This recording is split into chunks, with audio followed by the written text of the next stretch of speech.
Pasikalbėkime apie tai. Kuo mažiau gilinėsi, tuo tau lengviau. Šiaip jautrumas turi tokius 4 pagrindinius bruožus. Mano šitas nerimas kieno čia galėtų būti. Ir taip skamba stresas. Tai aš protinga. Tai išsikalbė ir tada tai paleidė. Sveiki, pradedam nuo priparkavimo. Tuo ejaus, vėluoju. Ir, gerai, mes žinom, ką šiandien geram. Tai šiandien yra toselį, nealkoholinis. Toselį, nealkoholinis, promo pirktas. Naujas, dar šito nebandėm.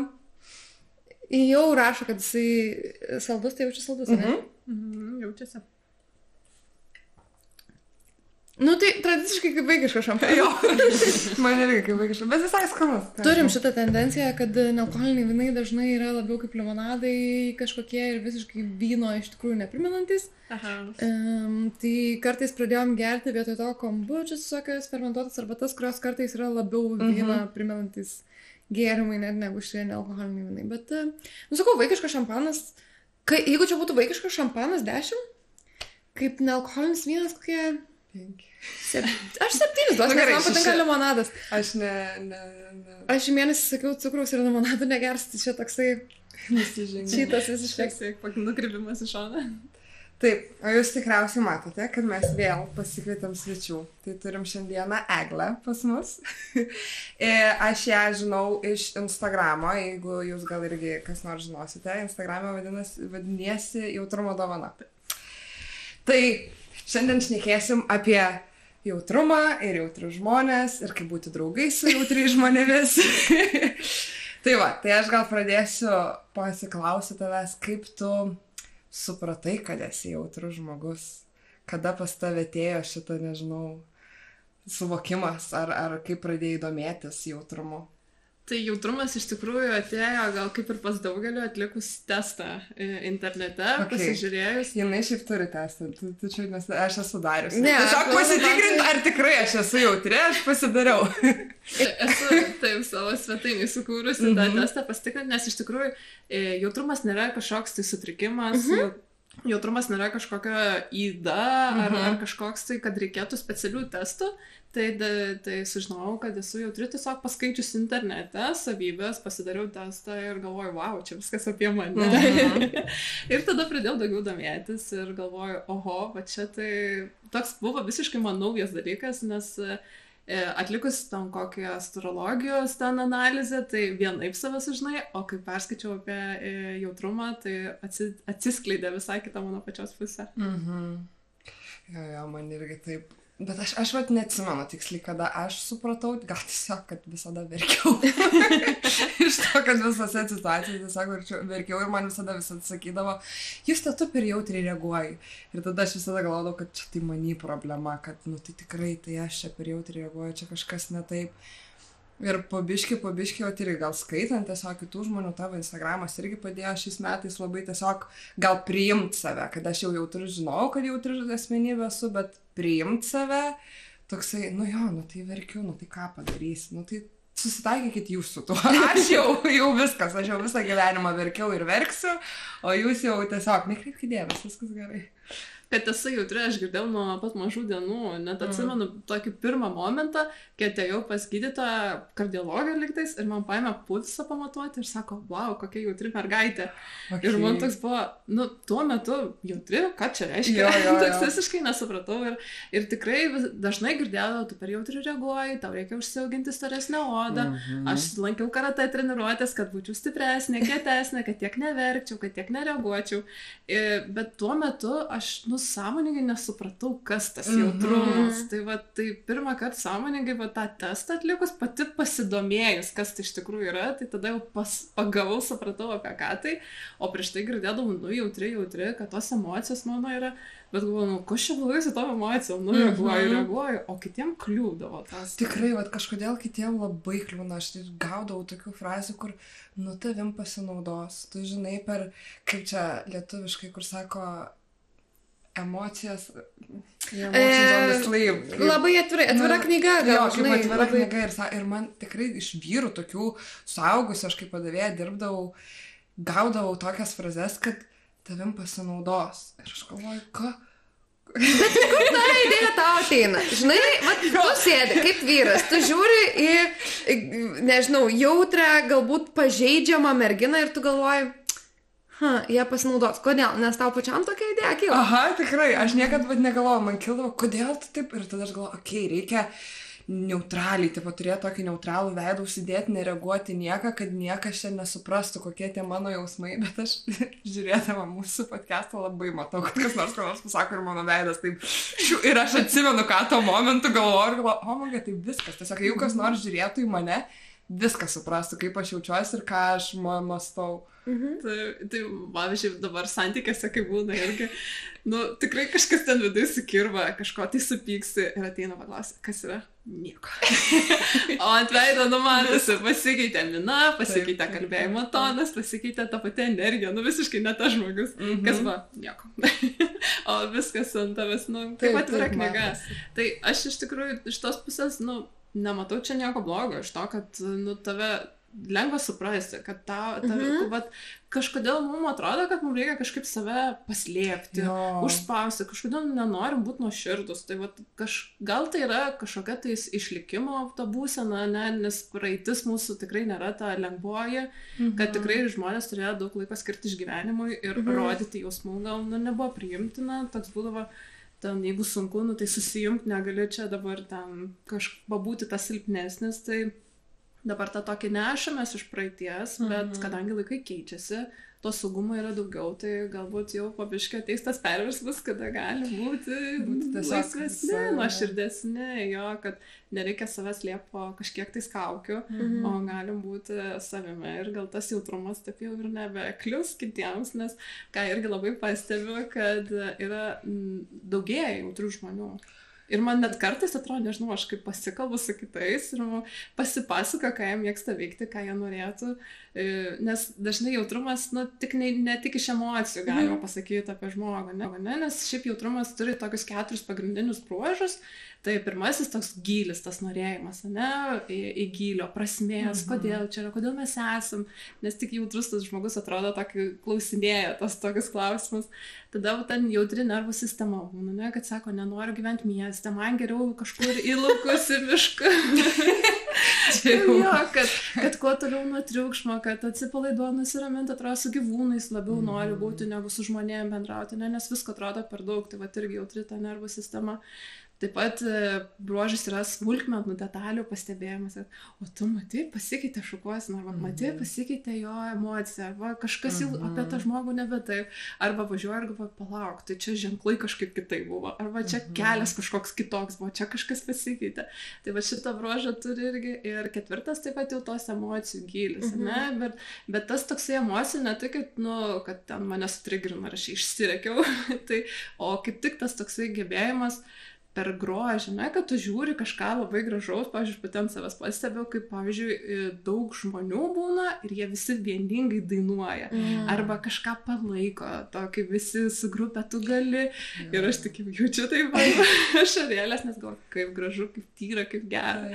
Tai per visus tos tokios bruožus, tas jautrumas taip gražiai atsiskleidžia ir man atrodo, mes dažnai jautrumą tik tai ties tom tokiam stipriam emocijom kažkaip užfiksuojam, bet iš tikrųjų tas toks, kai žmonės papasakoja, apie norą eiti gamtą, tai aš tada jau, taip, tu jautrus ir tu jau irgi jautrus ir pokalbio eigoje patys žmonės pasisako, kad yra jautrus, aš niekada iškart jiems nepasakiau, neužklijuoju etiketės, leidžiu jiems patiems atsiskleisti, tai atrodo, kad tų jautrų žmonių tikrai yra daug.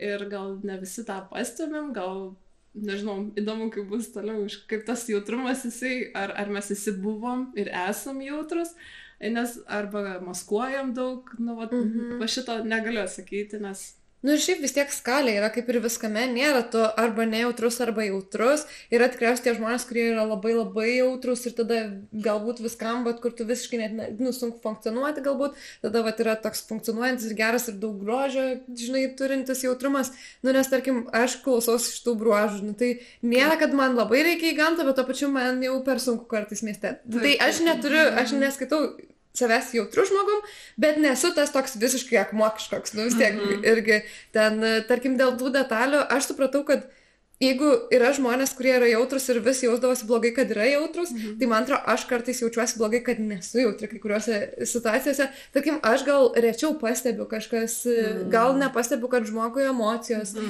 gal nepastebiu kažkokio pokyčio, kurį tas žmogus norėtų pastebėti, gal kartais kažko neatsimenu apie žmogų, nes tiesiog kažkaip, man kitaip užsifiksuoja ir tada jautresnis žmogus į tai sureaguoja ir tada aš jaučiuosi žiauriai blogai, kad aš nepastebėjau, bet gal aš irgi neturiu, gal aš tiesiog, žinai, čia toks biški pateisinimas savo veiksmų, žinai, gaunasi, bet gal aš tiesiog tikrai kartais, tokia klūlasi gaunasi ir kadangi mane supa tokie pakankamai jautrus, sakyčiau, žmonės, nes aš ir apie tave, aš apie Austėją visai galvoju, apie namų gyventojus.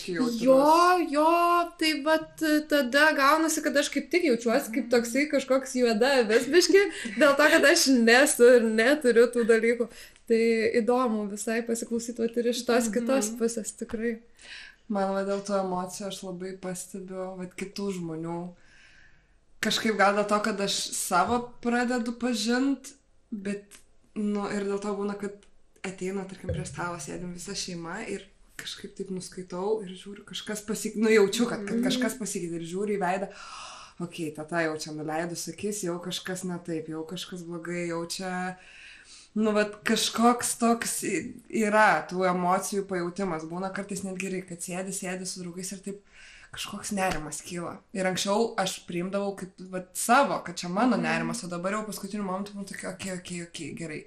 Dėl ko man čia galėtų kaip nerimas? Man nekyla, gerai, čia ne mano, ne mano šitas nerimas, kieno čia galėtų būti. Tada žiūri į žmonės ir tada buvo toksai, manau, kad čia šito draugo nerimas, nes čia buvo toks ir toks pokalbis ir dėl to jis netaip jaučiasi dabar. Bet čia taip sunku, ta prasme.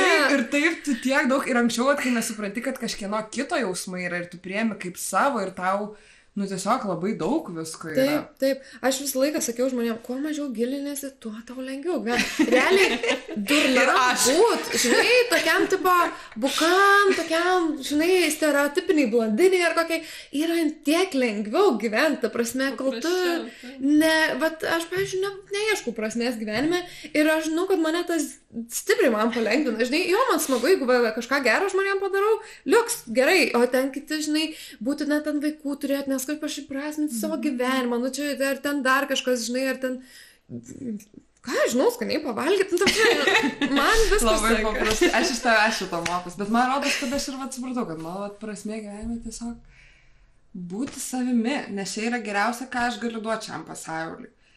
Leisti savo būti ir tada skleisti savo, nežinau, kūrybą ir gėrį ir visą taip, kaip, tas jautrumas mano yra iš tos, kaip sakai, gerosios pusės, tai matau labai, taip gražiai atrodo, aš matau tą pasaulį kartais, jeigu aš užsiciklinu į gerus dalykus, o ne kaip anksčiau į blogus ir matydavau tik blogą, tai tie gražus dalykai, tiesiog saulė šviečia, saulėlydžiai, man yra, wow, tiesiog kaip mes tokį stebuklą turim žvaigždės pamatyti ir man taip norisi visą savo šitą stiprų jausmą kaip nors pertikti, kad ir kiti galėtų išjausti, kaip yra faina iš tiesų.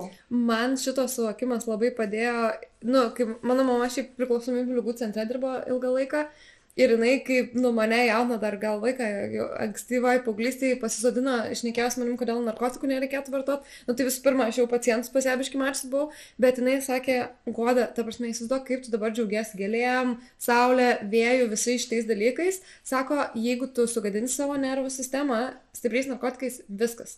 Tada sako, tavo ta kartelė džiaugsmui, jinai tik aukštės ir tu šitais dalykais galimai nebesimėgausi. Ir viskas, man ta prasme buvo pakankamai aišku. Tai aš galvoju... Jo, bet tada pagalvoju, o gal tikrai yra žmonės, kurie, pavyzdžiui, neišjaučia, tai jau aš, kaip nelabai jautrus žmogus, žinai, labai mėgaujuosi kartais sakau, ta prasme, kad tiesiog tokiam, nežinau, pieva ir vėjas ir saulė ir fainai, žiauriai. Tai jeigu yra žmonių, kuriem, tai gal tada jiem netaip liūdna praras būtų šitus dalykus, nes jeigu jau neturi, tai kitaip žiūri. Grįžtam prie tų stiprių džiaugsmų, stipraus. Tai ką norėčiau papildyti, klausiau jūsų ir vienas tas dalykas, kai, pavyzdžiui, jauti kitą žmogų, tai man irgi būna taip, kad sėdžiu, važiuoju automobilyje Ir jaučiu, kad toks stresas kažkotais, galvoju, tai palauk, juk tau tai nieko nelaukia, tau smagu. Ir tada toks būna, aha, gerai, klausiu, o tu, kaip tu jautiesi, paklausiu šalia esančio žmogaus, tu nepergyveni, ar tu nesijaudini.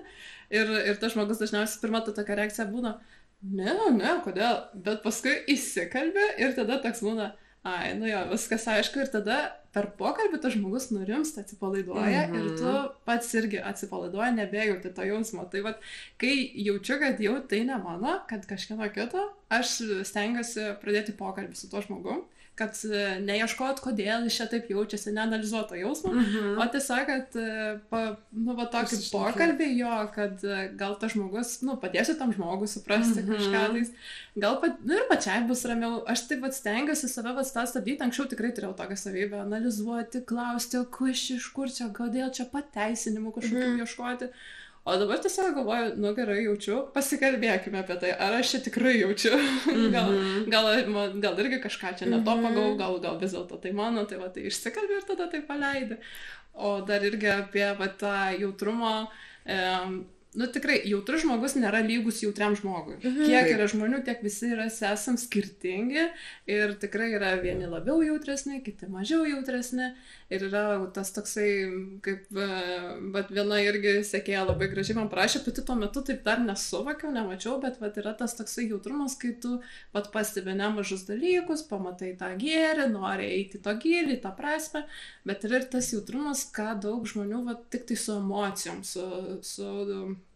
susieja, tai čia tas toks trauminis, kur tave iššūkia kažkokias tai emocijas. Ir tada nerima, panika šituos, ar kažkam... Tie trigeriai, kaip būna, ne? Kai kažkokie maži dalykai iššūkia labai didelės reakcijas ir tada žmonės, ko tu čia taip jautri reaguoji, tai šitą žmonės irgi dažnai sieja prie jautrumo, bet ką irgi labai visą laiką mėgstu akcentuoti, kad vien tik emocijos jautrumo neapibūdina. Dėl to, kad emocijas turi visi, kiekvienas iki mūsų, kiekvienas iš mūsų, bet ne kiekvienas žmogus yra jautrus. Tai šitą, ką irgi labai svarbu atskirti, yra, kad tik emocijas vien jautrumo neapibūdina. Gal tiesiog tie žmonės nemoka valdyti savo emocijų, dėl to taip jautriai, taip stipriai reaguoja, ne? Taip, tai šitas irgi, ką aš pati labai pastebiu, spraga tokia yra pas mus, ne, kad su tom emocijom kažkaip niekas nemoka mūsų tvarkytis. Man, nes jūs vienu metu darželį dirbdavo. Ir kai jūs tą pasakojo, kaip būna ir psichologus atsiveda kartais ir šneka apie tai, kad ką tu jauti, tai iš kur tas kyla. Man čia buvo toksai, wow, jūs dabar vaikus to mokot, kiek mes galėjom galbūt lengviau kartais gyventi, jeigu būtumėm irgi tuos pačius įgūdžius turėję ir čia, žiauri fainai. O grįžtant prie to, kai pasigauna jautrus žmogus, kito žmogaus emocijos, jeigu tu esi tas žmogus, kurio emocijas pasigauna, ką tu gali padaryti? Nes aš galvoju, kiek, būna tikrai tie atvejai, kai atrodo abis nervinusios ir tada jau viskas, tiesiog kiekvienas dalykas bus įpykti dėl to, kad, yra nervas. Bet tada aš galvoju, ar gali būti, kad aš bus nervinus, tada kitas žmogus tiesiog perventa mano nervą ir dėl to mes dabar abi nervuotis. Tai tada ar man reikia pačiai savį sutvarkyti ir tada tikėtis, kad tas ir kitam žmogui padės, ar kažkaip, nes dažniausiai man atrodo, jeigu viena yra emocija iš tos namus, tai pasigaunam pilnai, kaip virusėlį kažkokį. Šitoje vietoje labai praverčia sąmoningumas, kai pagauti, pavyzdžiui, pas mus irgi kartais būna namuose įsiklėskia kažkoks konfliktas, sukyla emocijos, tai jeigu bent vienas žmogus išlieka sąmoningas, tai tada situacija yra valdoma, nes tada sako, palauk, čia emocijos, viskas gerai, tu susinervinai, daryk, ką reikia, kad nusiramintum ir tada kažkaip ta situacija kontroliuojama. Bet jeigu to sąmoningumo kartais pritrūksta, tikrai normalus šia dalykas čia yra, tai būna įsiblėskia tas konfliktas ir kaltų nėra. Tokiu metu lieka tik tai žinoti, kas tau padeda susitvarkyti ir nusiraminti. Tai kiekvienas eina nusiramina, dažnai būna atsitinka taip, kad ypatingai kaip porose būna, vienas mėgsta nusiraminti atsitraukęs, pabūti, skirti laiką, susidėlioti mintis, o kitas aiškinamės čia dabar. mes turim čia ir dabar viską išsiaiškinti. Tai va čia tikrai yra labai sunku, tai va čia reikia mokytis, atrasti tą, supratingumą čia turbūt yra, kad okei, aš noriu čia ir dabar, bet, matau, tau reikia laiko ir ant emocijos mes nieko neišspręsti negali, nes ant emocijos išsijungia analitinis mąstymas ir viskas čia ant emocijų gali prišnekėti tokių dalykų, dėl kurių labai gailėsies. Bet man taip nemalonu palikti tą, jeigu tikrai aptariam, kad okei, žiūrėk, nieko čia nėra, nusiraminam, tai dar, tarkim, ir išeinam, bet jeigu yra tiesiog ant tos, kur, žinai, susnervina, žinai, kaip ir ant tavęs pyksta, tu irgi ant to žmogaus pyksti, tiesiog abi pykstat ir tada, aš negaliu sėdėti tame, nes jeigu aš jau suprasiu, kad, okei, nėra čia už ką man pykti, aš nebepykstu, jeigu aš jaučiu dar iš kito žmogaus pykti, aš negaliu sėdėti ramiai. Man reikia eiti sakyti, žiūrėk, kodėl, išsiaiškinau, ar čia tikrai taip jau buvo, kad mes šitam pykti turim būti, nes, aš negaliu sėdėti ir jaus, kaip manęs pyksta tiesiog. Čia yra vadinamas emocinis tas diskomfortas, kai mes neturim tos tolerancijos tiem jausmam ir toks atrodo, aiškinamės dabar, nes, yra labai skirtingos tos gynybiniai mechanizmai, mes kiekvienas, reaguojam skirtingai ir vienas, yra su to tokiu eiti prieki, kovoti, čia turim išsiaiškinti, mums čia dabar reikia viską išspręsti, kitas žmogus mėgsta, jis kai jaučia, kad jam yra nepatogu emociškai, kai jam ten skaudu, nemalonus tie jausmai, jis mieliau užsidaro ir tu gali šnekėti, bet tu nieko nepasakysi. Ir aš, pavyzdžiui, asmeniškai esu tas žmogus, kad jeigu man yra nepatogu, jeigu aš jau jaučiu kažkokias tas stiprias emocijas, man skauda ir ateina ir manęs paklausia, tai gerai, kalbamės, kas yra, ir aš taip, aš tiesiog negaliu pasakyti. Čia yra aišku pasiekmė jau, kad vaikystėje nebuvo kalbamasi gražiai, pas mus šeimoje būdavo tokia, kad įvyko konfliktas, visi nurimo, pamiršom, niekada į tai nebežiūrim atgal, neišspręsti tie dalykai. Ir aš tiesiog pripratau, kad, jau susipykom, tai gerai, aš praeis kažkiek laiko. Pasimirš jo, nesvarbu, kad ten viduj dar nešiojas, viską labai daug. Ir va šitą turėjau kaip ten, atmokti, iš naujo mokytis, kalbėti bet irgi sąmoningumas, kodėl yra svarbus, kad pagauti save, palauk, tu dabar nenori kalbėti, bet čia nėra gerai, mums reikia išsiaiškinti šitą situaciją, kad jinai nesikartotų ir tada toks būna, gerai, ypatingai su partneriu, kai būna kažkokia, tai labai dažnai savo privenu, mes nesam viens prieš kitą. Aš nesu prieš tave, tu nesam kažkuris kaltas, atsitiko situacija, mes sprendžiam kartu. Ir tada toks būna, gerai, tai aš dabar jo nekalčiu, jis nieko blogo nepadarė, bet turiu pasakyti, kas man nepatiko. Turiu pasakyti, kažkoks buvo poreikis pas mane nepatenkintas. Tai aš tada, žiūrėk, mažiukai, man čia patinka, kai tai būna, o taip nebuvo, taip dėl to mano visas šitas reakcijas, arba aš ten pripratusi taip, o čia atsitiko kitaip, kaip galima kitaip padaryti. Tai visą šitą dalyką reikėjo mokytis iš naujo. Nes visai sunku turbūt šnekėtis tokiam temam, kai niekad nesipratęs ir žinai, kad mes jau praeitą epizodą šnekėjom, kad tai gali iškelti kažkokį konfliktą, o tu nemėgsti konfliktų, tu mėgsti, kad viskas būtų gerai, bet to pačiu, kuo daugiau nesakysi, tuo blogiau bus. Ir kur man jau ten kas nors ir aš būnu tokia, bet, gal tiesiog paleisk. Ir tada tenai turėjom, tarkim, sakau, tas pats, ką praeitame epizode minėjau, kad turėjom tokį, irgi vakarą ritualų ir kortą, kurią ištraukiau, man irgi sako, kas tave erzina, pasakyk, nes jeigu kaupsi, tau bus blogai. Ir aš tokia, kaip tu žinai, kaip taip tiksliai gali, ir tada viskas sėdi ir galvoju, tai gerai, kad ir kaip čia man baisu gal sakyti, bet aš turiu pasakyti, nes, kortą sakė, kad bus blogai. Bet ir pats supranti, kad ta prasme, tiesiog kažkas patvirtino dar, kad tavo mintis, kad reikia apie tai šnekėti, reikia sakyti. Reikia išleisti iš savęs, nes paskui bus blogai.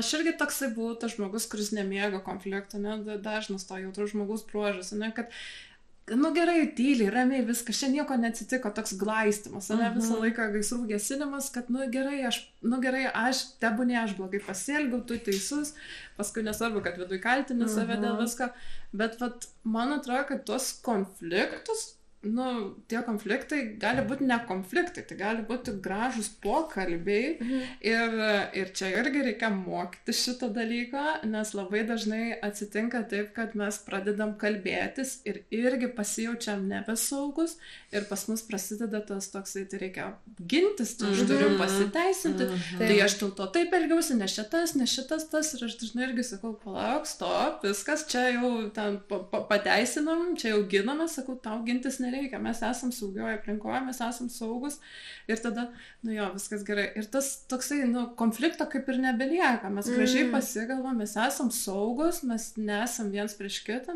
mes esam kartu, mes norim pagerinti santykį. Ir tada kažkaip tas toksai, ir nebelieka to konflikto, ir nebėra ko ir glaistyti. Tu išsisprendi ramiu būdu ir tu kaip ir nebesi tas toksai lygintojas vietą, kažko ignoruodamas. Aš norėčiau kokius nors kursus nueit, kur mokytų tokių dalykų, kaip žinai, kaip kad nebūtų konflikto. Aš mačiau TikTokas, kur vyras su žmona pasakojo, kad jeigu susipyksta prie vaikų, tai paskui parodo vaikam, kad ir išsisprendžia santykius prie vaikų. Nes, pavyzdžiui, mano atveju ir manau daugelio atveju, jeigu matydavai, kad tėvai pykstas, tu niekada nematai, kaip jie susitaiko. Tiesiog po kažkiek laiko viskas gerai būna. Tai aš manau, kad irgi labai labai svarbu parodyti vaikam, kaip reikia išspręsti santykius. Taip pat ir ginčus tarp vaikų ir tėvų tikriausiai irgi taip pat, nes aš atsimenu, jeigu su mama pykdavosi, tai tiesiog būdavo viskas nebešnekėsiu dabar su jie visą savaitę ir po kažkiek dienų tiesiog praeina ir vėl normaliai bendrauja ir vėl viskas gerai. Ir tada, tai kas čia, atrodo, dėl nesąmonės kažkokios įvyksta ir iki galo neįsisprendė ir tiesiog praeina laikas ir viskas gerai. Taip, ir mano praeituose santykiuose būdavo, kur vienam žmogui nelabai rūpėjo kai kurie dalykai, o aš, pavyzdžiui, jaučiu, aš noriu pasišnekėti, aš noriu pasakyti, kas man turi keistis, kodėl man pikta, ar liūdna, ar skaudu, ir tada, ir tada supranti, kad nieks nesikeičia, bet tiesiog, man laiko praeina, aš ten išsimieku ir būnu tokia, gerai, bet iš tikrųjų tai tas, nėra gerai, tarp, nes tu vis tiek, tu supranti, kad tada, kiekvieną kartą, kad tu išsakai savo poreikius, jie tiesiog, ir kaip ir taip ir gyveni, viskas gerai, kaip ir nieks nesikeitė, viskas gerai, gal aš čia tikrai pergalvau, gal aš čia tikrai, žinai, per daug sureagavau ir tiek, bet paskui, supranti, kad gal reikia kitaip. Taip, nes dažniausiai paroje, kai būna, tai tu nori, kad kitas žmogus būtų laimingas. Ir kai... Kodėl tu taip sureagavai? Nežinau, kažkaip čia... Good point!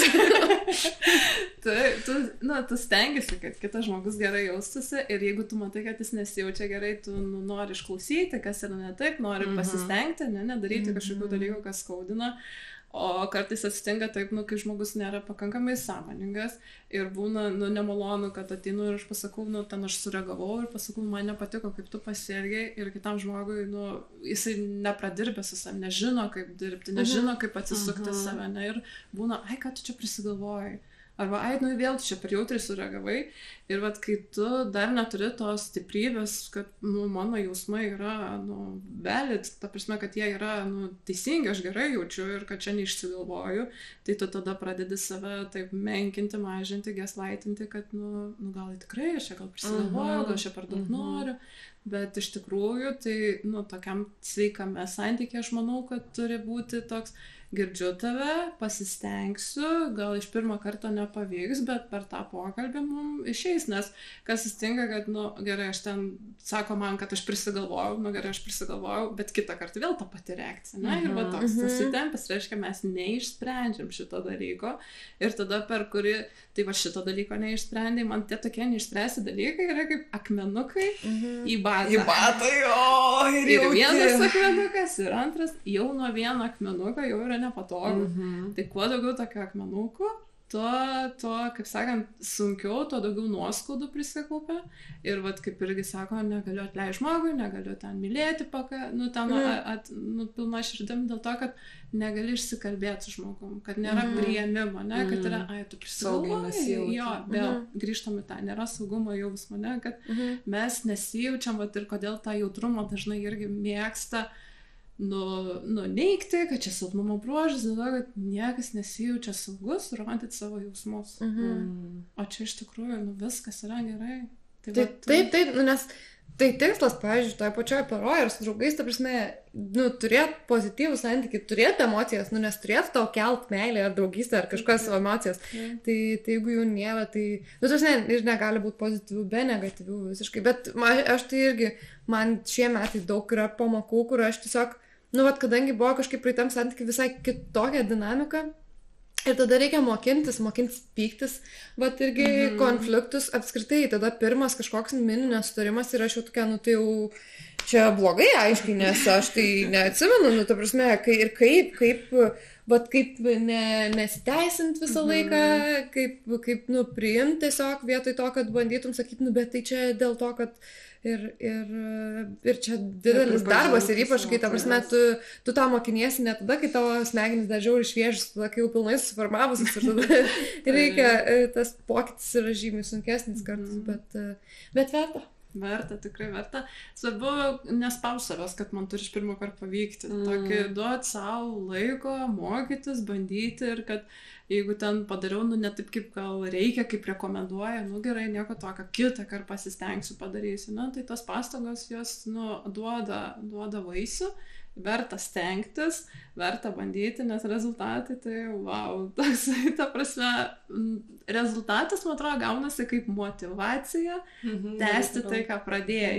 Jo, tai va, o jeigu iš pirmą kartą neišėjo, nieko tokio, visą laiką galima antrą ir trečią kartą bandyti.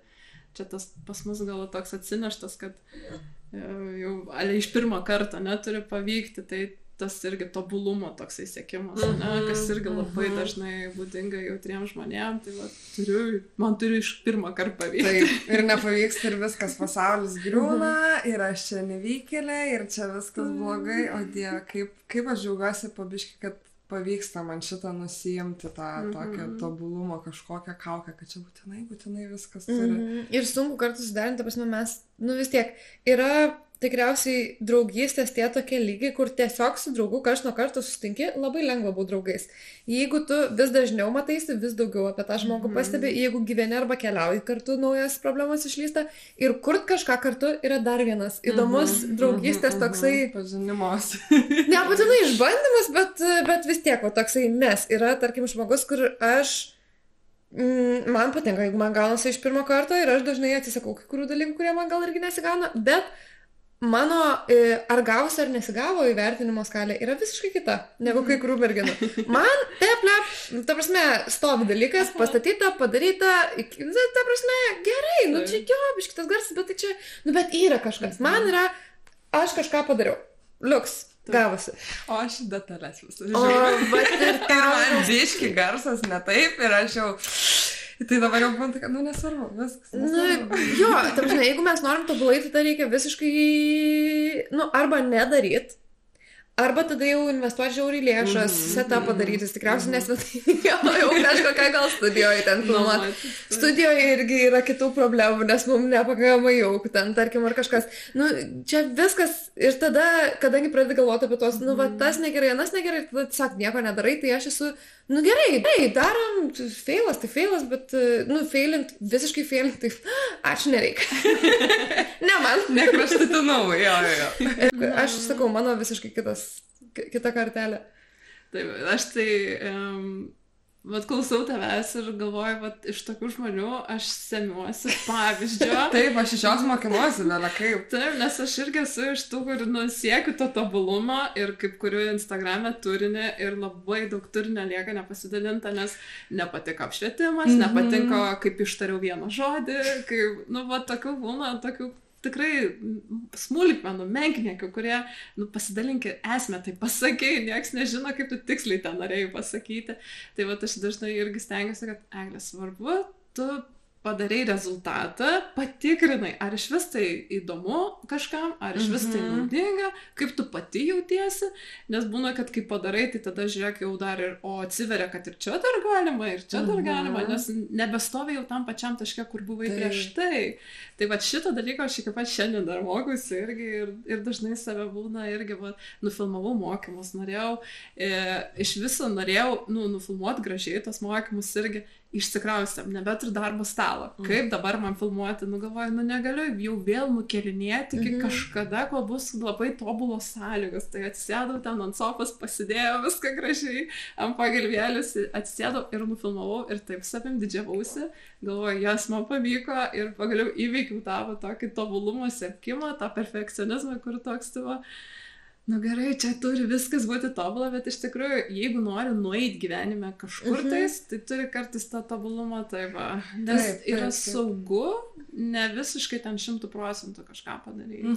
Taip, tas kartais yra gerai, ta prasme, tas perfekcionizmas kartais yra kaip tik tas atidumas detalėm, kurias aš praleidžiu, ta prasme, aš, pavyzdžiui, pastoviai užmirštu, kad ten nuo lentynos nuimt daiktus ir man ten, gal kartais pastebiu, kad, ai, blemba, jo, ten liko kažkas, o jūs tai iš karto man tokia...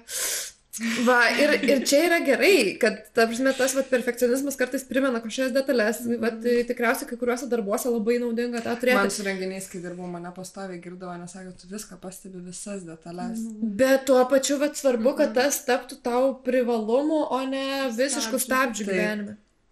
Jo. Ir kalbant irgi buvo apie sportininkus, tai tie sportininkai, kurie turi tą tobulumo siekimą, tie dažniausiai ir būna čempionai. Tai irgi tobulumas kaip ir motyvacija, bet irgi sveiko proto ribose. Ir neturi tas tobulumas neturi iš karto būti. Kaip būna, aš čia buvo su draugiam, pasitikėčiau draugės pas save.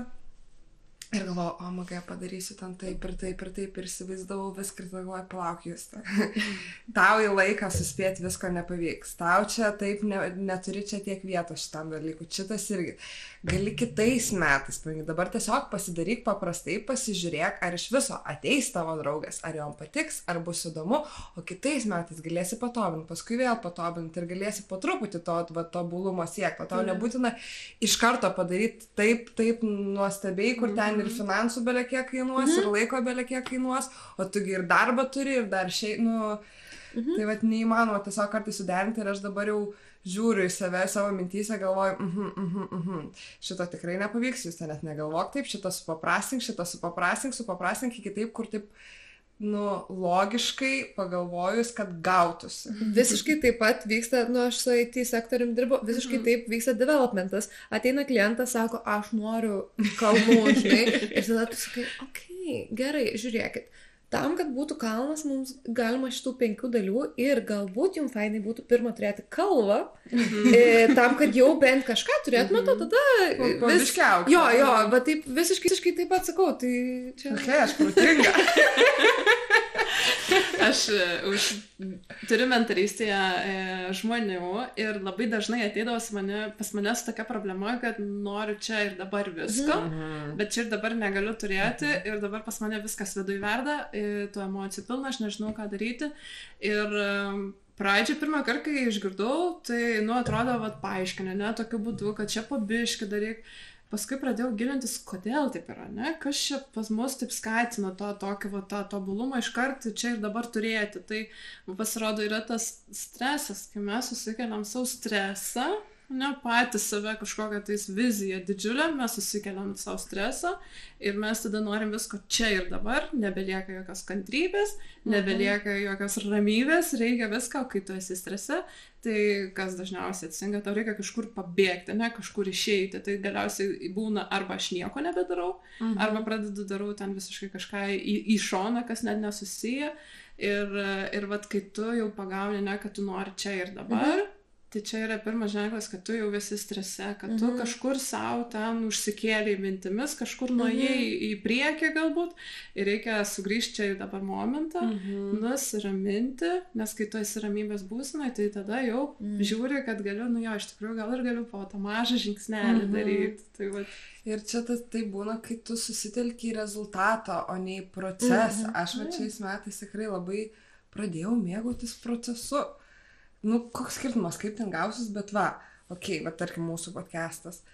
va, aš pradėjau karpyti video, aha, išmoksiu, jau kažkur tikrai galėsiu savo ten kažkokius video daryti, nes nuo vaikystės aš norėdavau turėti savo YouTube kanalą, kur ten vlogus darydavau, tai gal, žinai, jau turiu kažkokį turėsiu po biškį, kažkokius skillsus. Jau ten mes renginiai irgi, po biškį, pats procesas, nežiauriai įdomu, tiek įeina dalykų, tiek aš dar susirašinėti su žmonėm negaliu, bet godas dalykas e-mailais, bet, nu, va, tas procesas, o ten jau, jeigu gaunasi, tai tiesiog dar smagiau būna, jeigu gaunasi geras rezultatas. Ir gal kitiems žmonėms, nežinau, man tai būna toksai, kad būna, gal čia nieko nereikia daryti, o tada būna man tokia 1 valanda, kur viskas reikia daryti, viską reikia daryti. Ir tada aš dažnai tą valandą tiesiog pasiparindavau, kaip aš čia nieko nepadarysiu, tada vėl būna toksai gal kartais apatiškas laikas, o dabar jeigu jau mane pagauna, tai aš būnu tokia, ką tu iš tikrųjų gali per šitą valandą?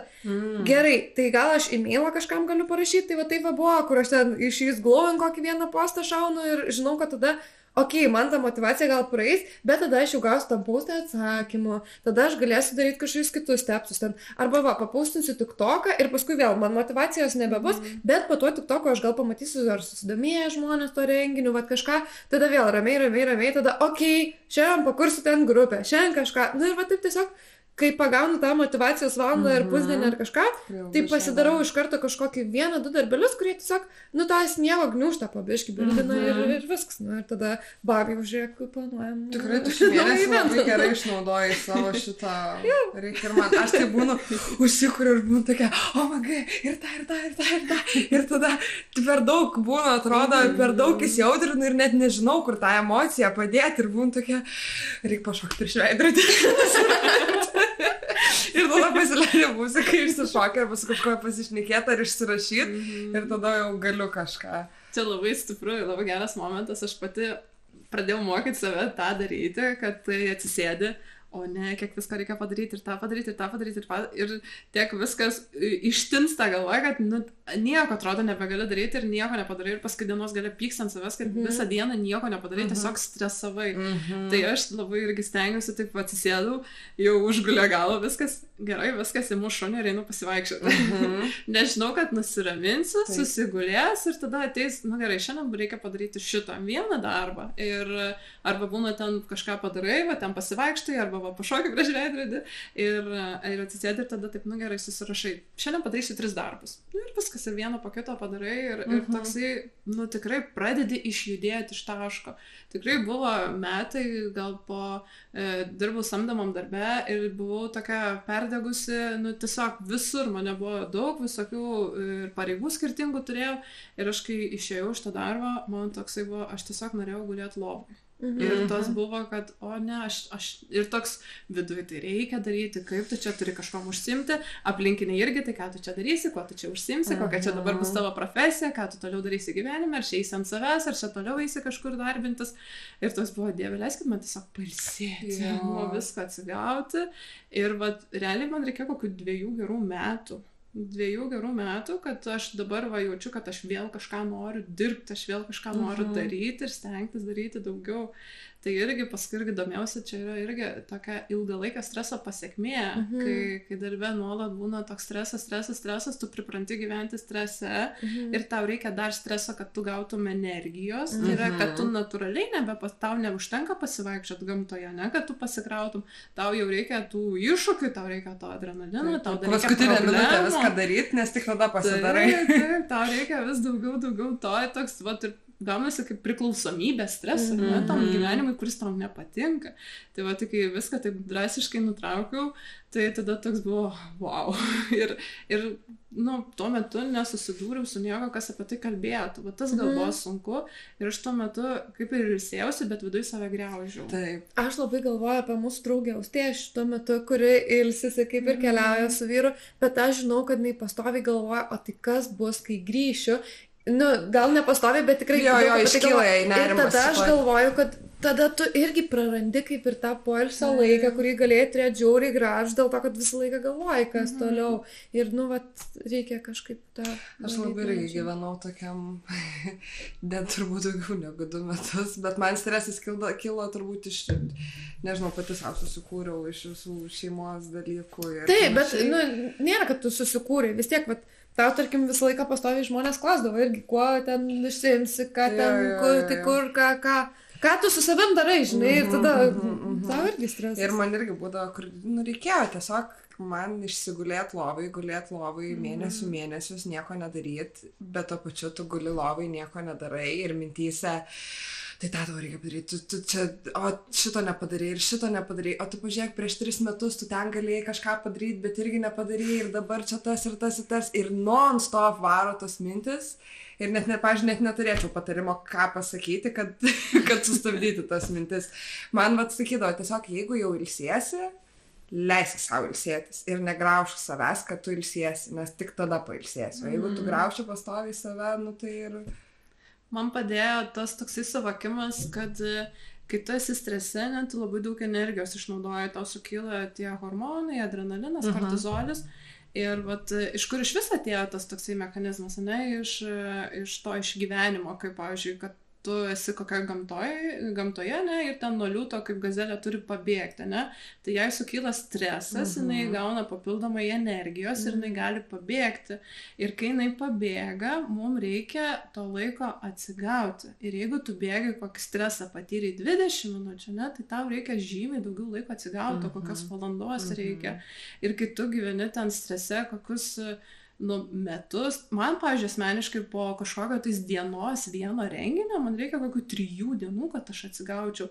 Ir kai šitą pagavau principą, kad jeigu aš daug stresavau, reiškia, man dar daugiau reikia laiko atsigauti, tai aš tada tokį, taip, Eilė, tu patyrei daug, tu išgyvenai, buvo daug emocijų, dabar leidžiam savo atsigauti, atstatyti energijos balansą. Ir kai šitą principą pagavau, kad, taip, priimu tą, kad buvo stresas, dabar aš turiu pailsėti, nes kas iš to, kad aš čia save griaušiu, kelsiu tik tą stresą, nes irgi toks, nesąmoningas gaunasi, kad, tu vis dar mintimis sieki to streso, nes tu ant tiek buvai pripratęs, kad tu taip griauži save, tai griauži dėl to, kad, normalu, reikia streso, aš tik taip energijos galiu pasigaminti.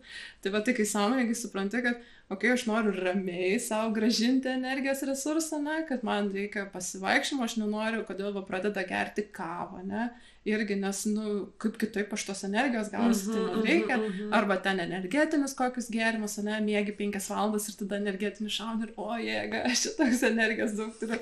Tai čia yra irgi, liepkalni kartais taip nemokamai dalino, tai ką aš negersiu? Tai viskas gerai, to aš irgi, aš pati asmeniškai irgi kavos negeriu, bet, pavyzdžiui, būna ilgesnė kelionė, kažkur važiuoju ir reikia, eini, išgeri tos kavos, nežinai, kad bus energingesnė, dėl to ir čia irgi savęs negriaužiu dėl to, kad... Bet ar tau nebūna, kad biški neigiama, nes, tarkim, aš irgi kavos negeriu ir jeigu netyčia užmirštu, pasakyti, kad man kefo reikia, tai jo gali būti energijos, bet gali būti žiaurius nerimas, purtimai arba naktį paskui nemigama. Ar tau nėra ir tokių pasiekmių kartais? Jeigu ilgą laiką negeriu ir vieną padelį išgeriu, tai ne, aš dažniausiai kokį ten latę silpną pasiemu, tai tada viskas gerai, bet kodėl nustojau gerti kavą, nes kai dirbau ofise, buvau pradėjus gerti ir ten po 2 padelius per dieną ir viskas gerai būdavo ir paskui, kai išėjau iš ofisinio to darbo ir aš galvoju, tai vis tiek kažkoks įpratis likęs, tai reikia išgerti ir aš išgeriau ten apie 12 valandą dienos padelį ir aš sėdžiu. Visa tokia rankos reba, galvoju, Eglė, tai čia nenormalu. Tai tavo ofise gal išsinaudodavo tą papildomą kažkaip energiją ir keliaujant gal irgi tasai prisideda, kad, nes tarkim, aš atsimenu, paskui išmokau, kad, jeigu aš netyčia išgeriau tos kavos, kas visgi man nerekomenduotina, tai aš tada, jeigu aš eisiu pasivaikščioti, jeigu aš pasportuosiu tą dieną, viskas gerai, man nebus nei nemigos, nei nieko. Bet jeigu aš nesudėsiu tos papildomos kažkokios energijos, jinai man nebus tiesiog paprasta gera energija, jinai man vis tiek manifestuosis blogais dalykais, tai reikia ją išnaudoti papildomais būdais. Aš dėl to irgi, tikrai kartais išgeriu aš tą kavą, pas mane yra savaitgalinis arba atostogų dalykas kava, arba kai su mašinai kelionės užėjom, bet aš irgi emulatę visada, man draugai yra sakę, kad jūs tu ne kavą geriau, kavos gerimuką, kur ten kavos tiek pieno, tiek ir sirupų daug, tiesiog, kad būtų skanu. Tai aš irgi turiu sąmoningai stebėti save, kad nepradėti kiekvieną dieną gerti, nes kai kiekvieną dieną geriu, tai irgi labai esu pastebėjęs, kad nerimas padidėja ir tas ten, toks, ir normaliai nemiegi, ir rankos purtosi. Taip. Labai tas svarbu sąmoningai gebėti pastebėti, ar aš strese, ar aš esu ramioj būsenoj. Nes tik tai mes įeinam į stresą, mūsų mąstymas pasikeičia, mūsų emocijos atsiranda, ir baimė ir nerimas, tai visos šitos emocijos yra iš streso, ne? Kažkur nesaugu, kažkas negerai, ne? Kad aš nemoku savęs nuraminti ir savo pasakyti, kad viskas yra gerai, kad einu per šitą dalyką. Tai ir tas pats nenoras daryti kažką, ne? Kažko nebandyto. Kodėl, sako, žmonės renkasi pažįstamą praeitį, negu nepažintą ateitį. Ne? Tai irgi nestresiniai būsenoje. O kai nurimsti, kodėl, pavyzdžiui, labai populiarius visos yra meditacijos, jogos, gongų užsiėmimai, ne? Tai tu ateini į praktiką ir tu nusiramini. Ir kai tu nusiramini, visiems patinka tas jausmas. Ir man kartais ramybė yra kartais nuvertinama per daug. Visi kažkaip užsifokusavę tą, turi būti laimingas, turi džiaugtis. Bet man laimė tokia, kai, baimės priešingybė, ne? Čia yra, čia nėra toks, ne? Bet tas centras toksai, iš ramybės būsenos, tai čia, man atrodo, turėtų būti kiekvieno, ypatingai jautraus žmogaus siekiamybė, ne? Tikrai. Aš tiesiog sėdžiu. Reikia persigalvoti viską pas save galvoju. Bet tikrai, kai tu esi ramus, aš gal dabar galiu su savo patirtim kaimų lyginti, kur aš, tikrai, aišku, aš daug laiko gamtoj buvau. Aš neturėjau labai jokių didelių atsakomybių. Aš ten buvau nuo visų atsitraukus ir buvau. Ir man užteko to. Ir kaip gera, tikrai tiesiog ramu. Nieko, nėra. Aš net buvau pamiršus, atsimenu, tada reikėjo grįžti į Vilnių ir man būdavo toks, kad aš ten gal kas mėnesį grįždavau, kas porą savaičių į Vilnių ir žinau, kad jau reikia dėtis daiktus į Vilnių ir man nerimas, man jau močiutė ten valerijono duoda, jau ten arbatos geriu, jau kažką jau toks. Čia atrodo grįžti, nes čia viskas taip greitai vyksta, čia taip tiek daug visko. Atvarai ir įpranti, atrodo, prie visko, bet ramybė. Taip, nes kai tu esi ramybės būsenoj, tu pradedi galvoti dalykus, apie kuriuos anksčiau net negalvodavai, ne? Pradedi svajoti, pradedi norėti, kodėl dažnai sako, aš nežinau, ko noriu. Tai svarbu negalvoti, ką noriu, o žiūrėti, kaip išeiti iš to streso, ne? Kaip nueiti ramybės būseną, nes kai tu ateisi ramybę, tai tau ir atsivers, nes tu pradedi, o ir šitas gal būtų smagu, ir šitas būtų smagu. Jo, tik tai aš ką ant savęs, pavyzdžiui, pastebiu, kad kartais būna pradedu stresuoti. Taigi turi būti rami. Aš turiu būti rami. Tai šitas irgi, kodėl kartais reikia tą protą leist kartais išeiti pasivaikščioti, pailsėti. Ir ir tas būna, tos emocijos, ne, toks, kad tu turi leist protui pailsėti, atitrūkti, išeiti iš tos emocinės būsenos, ne, save, irgi kaip susitvarkyti su tom emocijom, tai irgi atitrauk save fiziškai. Ten darbe, pavyzdžiui, sėdėjau prie kompo, susinervino, vadovas sunervino, kolegas sunervino ir tu čia sėdi ir tu dabar bandai čia viską kažką tai geriausia yra atsistoti ir išeiti, pasivaikščioti kažkur. Išeiti, pakeisti aplinką, tada daug greičiau viską paleisi. Ir irgi, kai būna atsisėdi namie ir būna jauti stresą, dar rūpi tam tikri dalykai, nesiklosto taip, kaip nori, ne? Irgi ką svarbu, ne? Ta ramybė svarbi, bet streso irgi reikia. Nereikia tokio gyventi, kad, tipo, kas irgi kartais būna siekiamybė tų žmonių, kurie pajunta, ką reiškia būti ramiam. Ir tada toks prasideda, kad tu visą laiką turi būti ramus, ne? Toksai, tai atsisako ten labai daug dalykų gyvenime, vien dėl to, kad ta ramybė būtų. Bet streso reikia, nes naujos patirtis yra stresas. Išėjimas iš komforto zonos yra stresas. Tai jeigu tu visą laiką būsi toj ramybės būsenoje, tai tu nebetobulėsi. Tu toks, tu ką atsiskirsi, eisi nuo viso pasaulio į kalnus atsiskirsi, bet ir tai tam gali kas nors erzinti.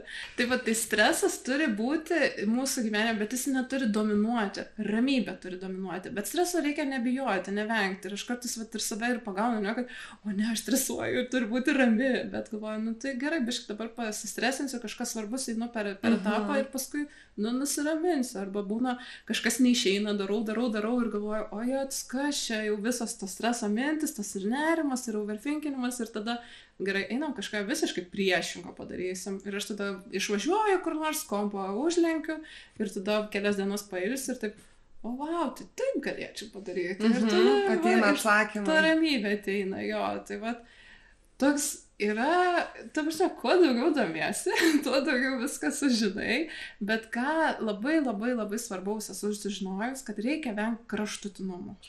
Vien stresas negerai, bet vien ramybė irgi nėra tas rytis, ne, kad turi būti balansiukas. Gali būti komforto zonai. Taip, ypatingai, kaip dabar irgi ten kalbate, moteriška, vyriška energija, ne, kad, nu, tai aš neturiu būti vien tik moteriška energija, aš galiu savo asmeninį pavyzdžių papasakoti. Pati prisiklausiau, kad galvoju, jėtus, aš tokia vyriška, aš viską savarankiška, viena pati galiu, tipo, man reikia būti švelnesnė, moteriškesnė. Ir aš visiškai įėjau į tokią pasyvę moterį ir pritraukiau santykius tokį vyrą, kuris, nu, tikrai vyras. Ir kas atsitiko, kad, mes, nesusikalbėdavom. Jisai iš manęs reikalaudavo, tai tu turi būti stipresnė, tu turi būti kietesnė, o aš iš jo reikalaudavau būti švelnesniu, ten buvo atsipalaiduoti biškį. Ir mes, nesusikalbėjom per šitą dalyką ir tada supratau, kad, vis dėlto aš ir pati tokia pasijaučiau nuėjusi tokią pasyvę į kampaniją atėjo. Tai aš irgi pasijaučiau, kad biškai darausi tokia pasyvi, kad aš nebeturiu ambicijų gyvenime, ne, kad tai va turi tas būti balansas toks per vidurį, ne, kad turi būti ir darbo, bet turi būti ir poilsio.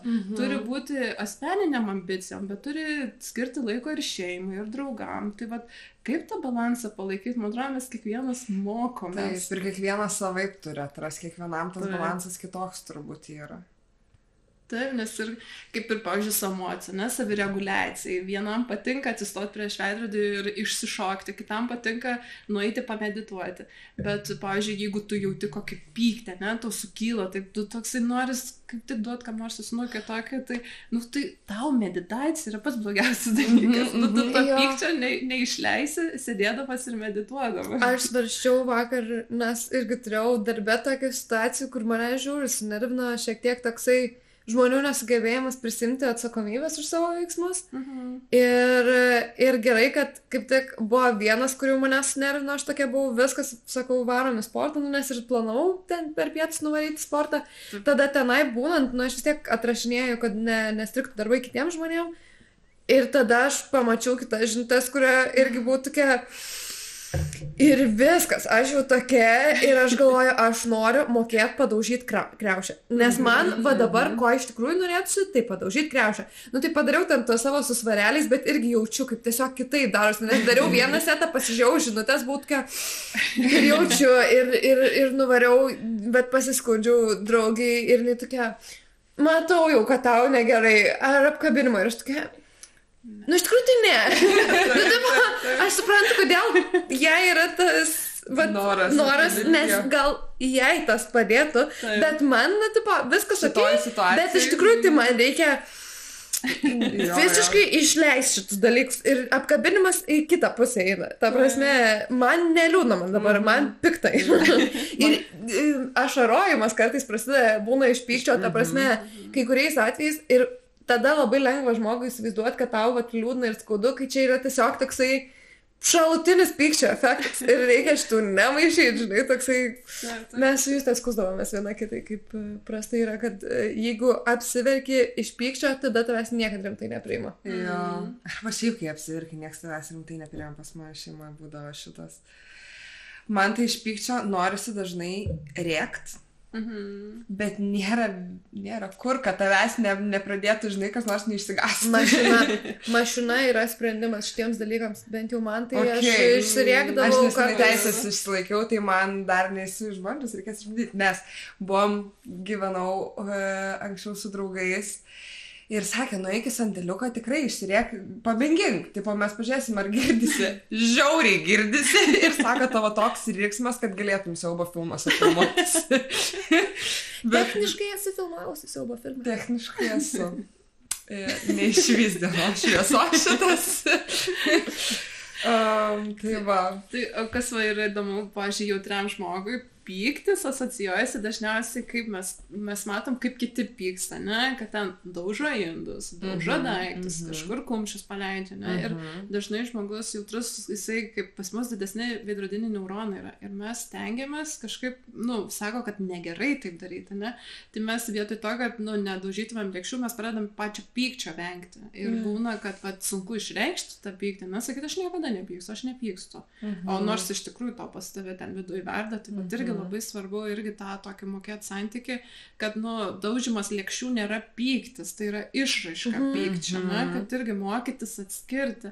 Ir man tai toks, pavyzdžiui, dažnai iš vaikų galima pasimokyti, ne, kaip išreikšti pyktį, tai būna ten atsistoja ir pradeda kojom trypti, ne, tai irgi galima, va taip supykau, ten kumščius, pavyzdžiui, stipriai suspausi, ne, tai muštis nėra labai sveika, nerekomenduoju, nors ten kokią pagalbę padaužyti, irgi visai gerai. Darželį mokydavau vaikus, kad pasimti arba į pagalbę išsiriekti, labai patikdavo kai kuriem vaikam, arba daužyti pagalbę, kažkaip mėgdavo šitą irgi.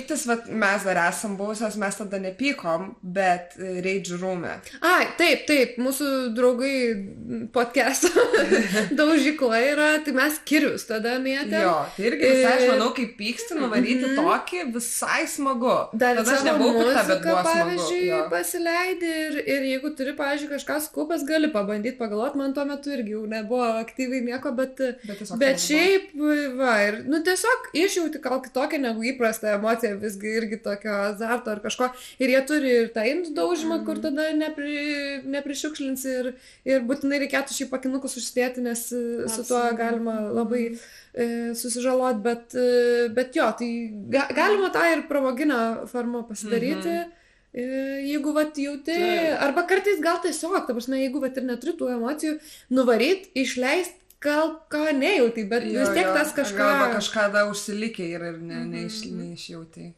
Man šiaip pyktis patinka kaip pati emocija, aš anksčiau vengdavau, bet ką supratau, pyktis skatina veikti.